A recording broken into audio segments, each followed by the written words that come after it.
All right, moving on. The countdown has begun for a key Brexit vote, and all eyes are now on Westminster, where UK Prime Minister Theresa May will be presenting her Brexit deal to lawmakers at 7 p.m. London time.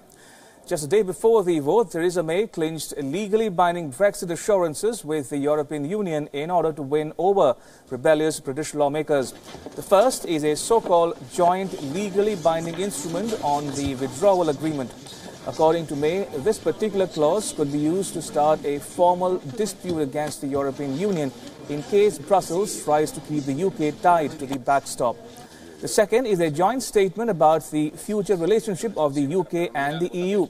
This also comes with assurances of replacing the backstop with alternative arrangements by December 2020. Now, UK Minister David Lidington announced the changes to the lower chamber of legislature, saying that the new changes would mean that the European Union cannot, quote-unquote, try to trap the United Kingdom in the Irish backstop indefinitely. But the British lawmakers were not pleased. Opposition Labour leader Jeremy Corbyn said that May's negotiations with the European Union has failed and the changes were not in line with the promises she has made to the lawmakers. European Union Commissioner Jean-Claude Juncker, meanwhile, warned that if the deal was voted down, then there will not be a third chance at all. In politics, sometimes you get a second chance.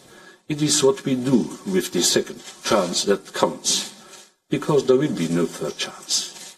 There will be no further interpretation of the interpretations and no further assurances on the reassurances. Now, Theresa May's latest deal will have to be approved by the British lawmakers for it to come into force. It was in January that May presented her deal to the legislature the last time, and what followed was a historic loss by a margin of 230.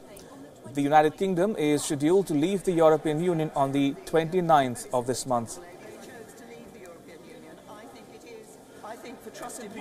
And joining me from London is Wion World Mandy Clark for more on this developing story. Well, it seems that anything is possible in this strange Brexit land, Britain. We've seen the Prime Minister Theresa May hop on a plane at the 11th hour to hammer out the details of the deal with the European Union in Brussels just the evening before she's due to debate it in Parliament. Now, because of this last-minute scramble to Brussels, the Speaker of the House, John Bercow, said he might delay the vote to allow MPs to have more questions to her deal. Now, if that doesn't happen, we can expect that all day there will be a debate in the House of Commons over her deal. She'll be pushing hard to get this deal through.